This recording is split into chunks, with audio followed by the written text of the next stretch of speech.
하나님이 죄와 허물로 죽었던 사람들을 구원하기 위하여 독생자를 이 땅에 보내실 계획을 가지고 계셨습니다. 그런데 그 계획을 이룰 때가 됐어요. 그러니까 하나님은 천사를 보내가지고 독생자를 보낼 만한 사람을 찾았습니다. 찾다가 보니까 갈릴리의 나사렛에 사는 요셉과 마리아가 정혼하는 그를 찾게 된 거예요. 그래서 천사는 마리아에게 와서 너에게 잉태될 사람이 분이 이런 분이고 쭉 여러 가지 설명을 합니다. 그러나 처음에는 아이고 내가 남자를 모르는데 어떻게 잉태할 수 있으며 라는 것으로 두려워했습니다. 그러나 계속해서 천사하고 대화를 하는 중에 하나님의 섭리를 깨달은 마리아는 대답을 했습니다. 마리아가 이르되 주여 여종이오니 말씀대로 내게 이루어지이다 그랬어요. 하매 천사가 떠나가니라. 그럼 마리아가 쭉 듣다가 보니까 자기가 허락해야 될 것 같거든요. 명강이라고 생각이 들었을 것 같아요. 말씀대로 이루어지이다 라고 얘기를 하니까 사명이 끝난 천사는 떠나버렸습니다. 마리아가 허락함으로 성령으로 잉태됐어요. 그런데 성령으로 잉태되다가 보니까 마리아의 몸매가 점점 변하기 시작했습니다. 처녀의 몸매가 임산부의 몸매로 바꿔지는 겁니다. 그런데 정혼한 요셉이 보기에는 굉장히 두려운 사건이에요. 성경에 요셉을 가르쳐서 요셉은 의로운 사람이라서라고 얘기를 합니다. 그럼 의로운 사람 요셉도 용납 못하는 게 하나 있습니다. 그게 약혼녀가 애굽에서 자기에게 오는 거 용납을 못하는 거예요. 고민하면서 가만히 끊고자 생각을 했습니다. 조급한 사람 같으면 막 난리를 칠 텐데 그렇게 하지 아니하고 가만히 끊고자 생각을 할 때였습니다. 그래서 마태복음 1장 20절에 보면은 이 일을 생각할 때에란 말은 이 일은 가만히 끊고자 하는 일을 생각할 때입니다. 주의 사자가 현몽하여 이르되 다윗의 자손 요셉아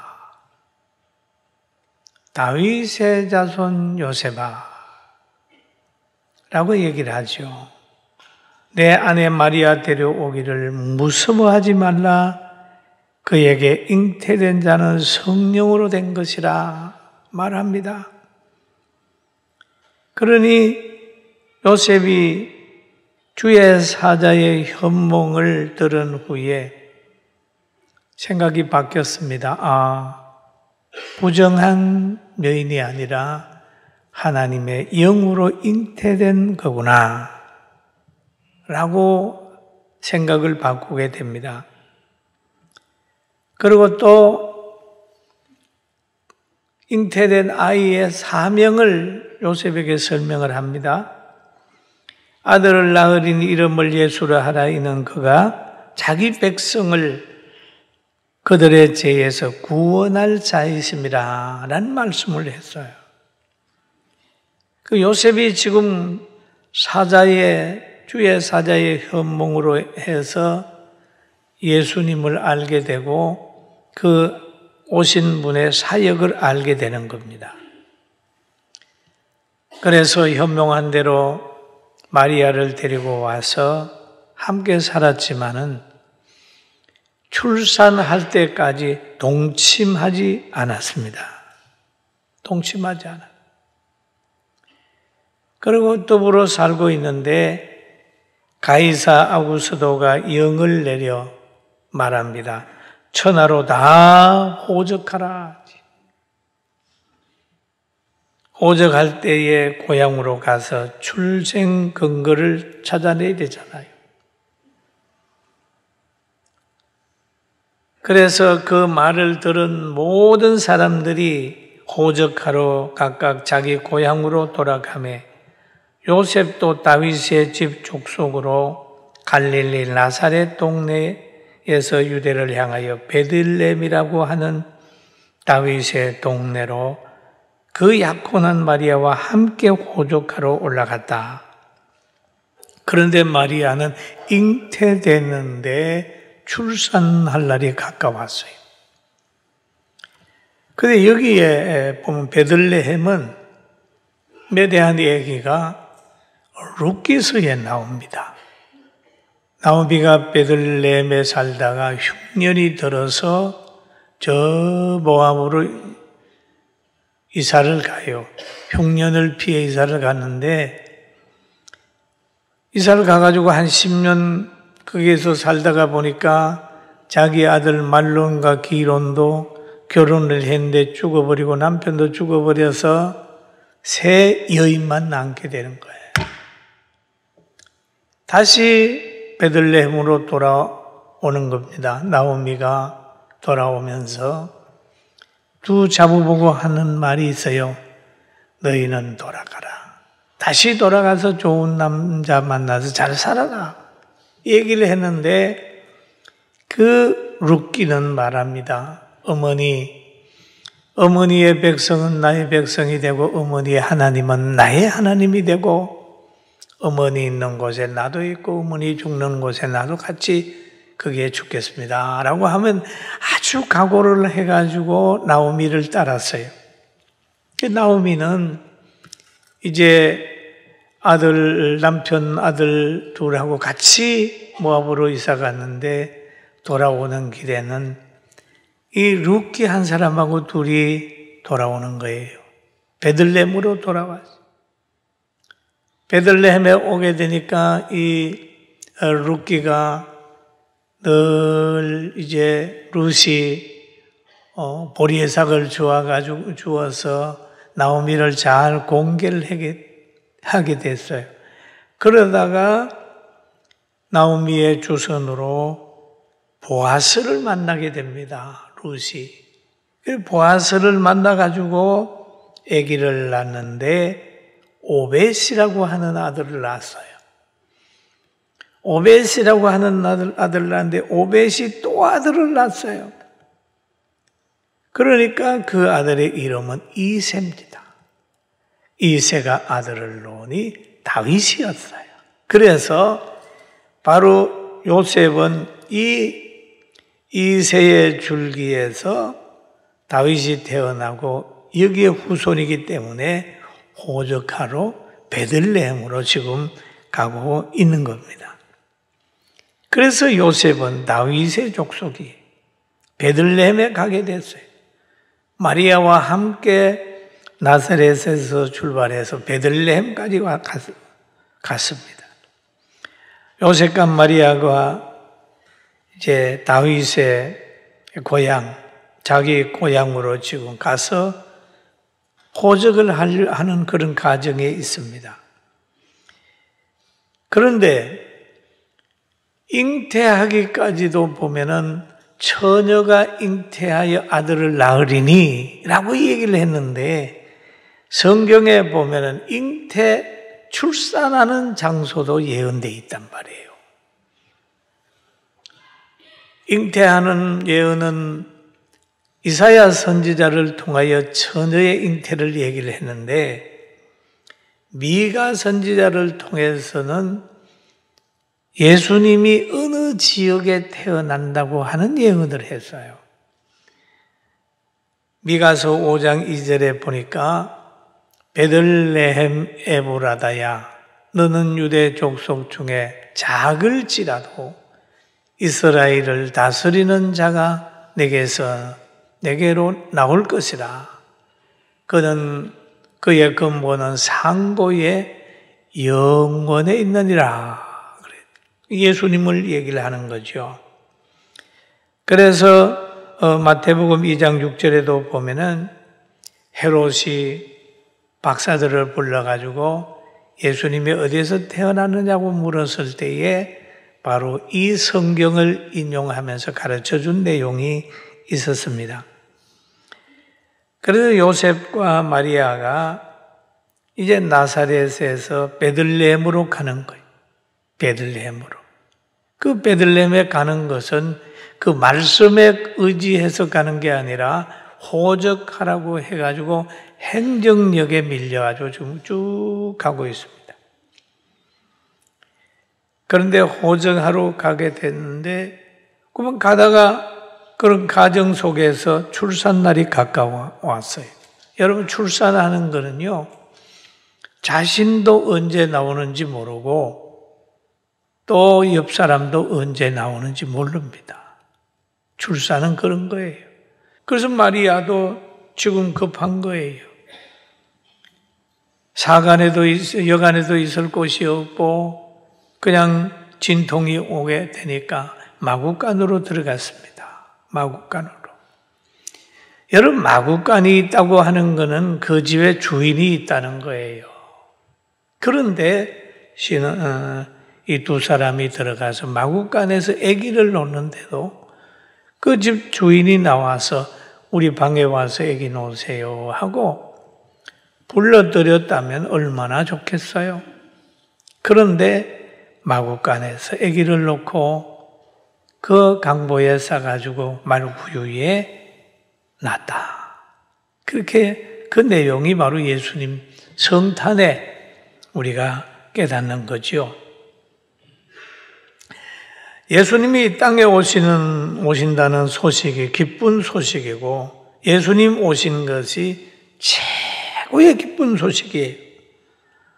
예수님이 베들레헴 어느 가정 마구간 구유에 누이신 것은 아주 초라하게 보이지만 인류의 최고의 기쁨의 소식이에요. 할렐루야. 아멘. 이 기쁨의 소식. 그런데 어둠에 속한 사람들은 이 소식을 못 전하게 하는 거예요. 왜냐하면 빛이기 때문에. 그런데 목자들이 기쁨의 좋은 소식을 들었다. 이렇게 봅니다. 누가복음 2장 8절에 보면 그 지역의 목자들이 밤에 자기 밖에서 자기 양떼를 지키더니 주의 사자가 곁에 서고 주의 영광이 그를 두루 비추매 크게 무서워했다. 천사가 이르되 무서워하지 말라. 보라, 내가 온 백성에게 미칠 큰 기쁨의 좋은 소식을 너희에게 전하노라 라고 얘기를 하죠. 여러분, 예수 그리스도로 인하여 기뻐하는 백성, 믿음을 가지는 백성이요 믿는 백성이라는 걸 믿게 되기를 주의 이름으로 축원합니다. 아주 기쁜 소식이에요. 기쁜 소식. 예수 그리스도가 태어남으로 인하여 기원 전 기원 후가 바뀌어졌어요. 역사의 중앙에 탁 예수님이 계셨어요. 누가복음 2장 11절에 보니까 오늘 다윗의 동네에 너희를 위하여 구주가 나셨으니 곧 그리스도 주시니라. 하나님을 위하여 구주가 나셨으니가 아니고 예수님을 위하여 구주가 나셨으니가 아니에요. 거기에 베들레헴 사람을 위해서 구주가 나신 것도 아니에요. 기쁜 소식을 듣는 목자들을 향하여 너희를 위하여 구주가 나셨다는 거예요. 너희는 뭡니까? 믿는 사람이에요. 예수님을 기다리는 사람이에요. 여러분, 예수님이 믿는 우리들을 위하여 오셨다는 걸 믿게 되길 바랍니다. 아멘. 우리들이래요. 성경에도 그러잖아요. 바울 사도가 에베소서 2장 1절 2절에 보면 그는 허물과 죄로 죽었던 너희를 살리셨도다. 허물과 죄로 죽었던 너희를 살리셨도다. 그때에 너희가 믿지 않을 때에는 그 말이죠. 세상의 풍조를 따르고 공중의 권세 잡은 자를 따랐으니 곧 지금의 불순종의 아들들 가운데 역사하는 영이라. 그러면 우리는 과거의 불순종의 아들들 가운데 역사하는 영의 지배 땅에서 심판을 받게 되지만 예수님이 죄와 허물로 죽었던 우리의 영혼을 살려주셨음으로 인하여 우리는 영광의 사람이 됐어요. 할렐루야. 그래서 그리스도인들이, 우리 예수 믿는 사람들이 인생의 마지막 가는 길을 갈 때라도 날빛보다 더 밝은 천국 믿는 마음 가지고 가겠네 찬송을 부르는 거예요. 예수님 안에는 영원히 보장되기 때문에 예수님 오신 것은 우리에게 가장 큰 기쁨이 되는 겁니다. 할렐루야. 그러면 예수님께서 이 땅에 오셨는데 어떻게 하면 그 민족이 될 수 있을까요? 복 있는 사람이 될 수 있을까요? 그런 말이 있죠. 하나님이 세상을 이처럼 사랑하사 독생자를 주셨으니, 이건 하나님의 은혜예요. 주셨으니 이는 그를 믿는 자마다, 우리 믿는 자마다, 믿는 사람이 우리잖아요. 멸망하지 않고 영생을 얻게 하려 함이라.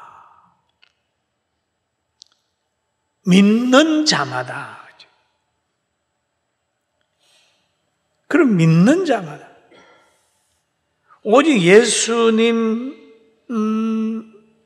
믿는 사람, 하나님이 보낸 이를 영접하는 사람, 이 사람이 복이 있는 거예요. 그래서 요한복음 1장 12절에 보면은 우리 같이 한번 볼까요? 영접하는 자, 그 이름을 믿는 자들에게 하나님의 자녀가 되는 권세를 주셨어요. 하나님의 자녀가 되는 권세를 주셨으니 얼마나 귀해요. 그리고 두 번째로 보면은 예수님은 세상의 죄를 지고 가는 하나님의 어린 양이다. 너희가 강보에 쌓여 구유에 누인 아기를 보리니 이것이 너희에게 표적이라 말씀하셨어요. 이 천사의 예언이 없었으면은 마구간의 강보에 쌓여 있는 아이를 예수님이라고 볼 수가 없는 거예요. 왜냐하면 사람은 늘 외모를 취하잖아요. 천사의 말을 들어보니까 예수로 아는 거지 육안으로 봐가지고는 모른단 말이에요. 사람들은 항상 외모를 취하지 않습니까?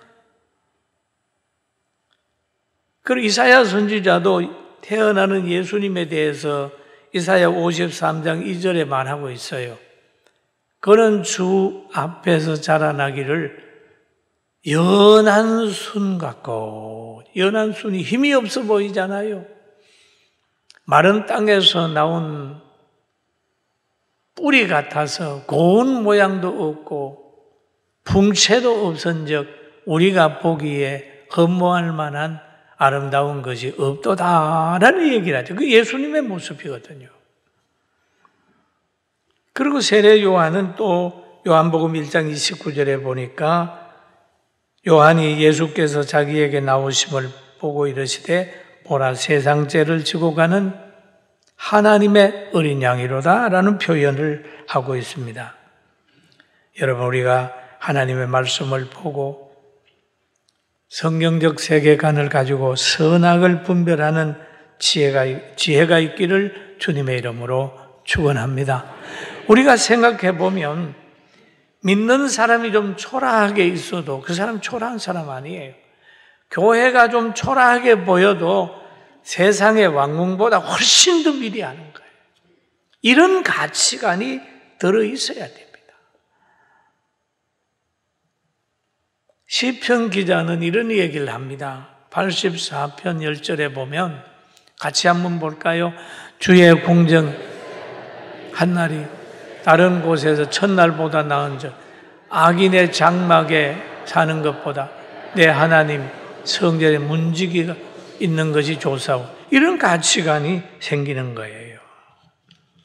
예수님을 사랑하게 되면 교회를 사랑하게 되고, 예수님을 사랑하게 되면 성도들을 사랑하게 되고, 예수님을 사랑하게 되면 사람을 재평가해요. 예수님 사랑하게 되면 예수님 말씀하시기를 생명은 천하보다 귀하다. 이런 가치관이 있으면 전쟁하겠어요?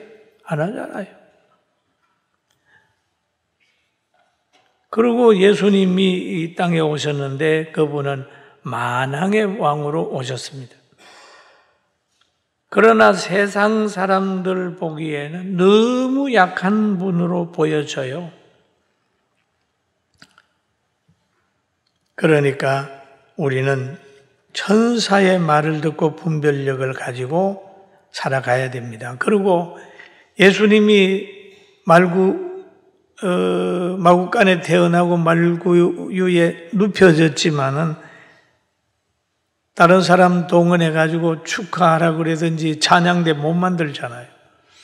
그러니까 하나님께서는 혼련히 천군과 천사들이 함께 하나님을 찬송하여 이르되, 천군과 천사가 함께 하나님을 찬양하는, 예수님 안에서 찬양하는 거예요. 그리고 거기에 초청된 사람은 베들레헴의 사람들이 아니고 바로 외롭게 밤에 양을 지키는 목자들이 거기에 초대를 받은 겁니다. 그러면서 이 장소에서 기쁨의 좋은 소식이라는 얘기가 또 나와요. 지극히 높은 곳에서는 하나님께 영광이요 땅에서는 기뻐하신 사람들 중에 평화로다라고 말합니다. 여러분, 우리는 예수님 성탄을 통해서 최고의 기쁜 소식을 우리 성도들에게 전하고 이 지역에도 전해서 모두가 예수 믿고 구원받게 하는 역사를 만들어내시기를 주의 이름으로 축원합니다. 그런데 좋은 나무는 좋은 열매를 맺어야 좋은 나무잖아요. 그런데 큰 기쁨의 소식에는 두 가지가 있어야 돼요. 하나님께 영광이 돌아가느냐 하는 거죠. 또 한 가지는 사람에게 평화가 오느냐 그 말이에요. 기쁨의 소식은 이 두 가지의 열매를 맺어야 되는데 오늘 성경에 보니까 그러잖아요.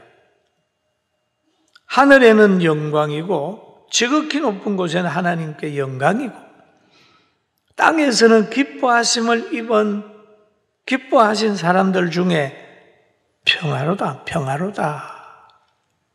항상 깨어서 승리하고 좋은 소식이 여러분 모두에게 좋은 소식이 되는 역사가 있기를 주의 이름으로 축원합니다.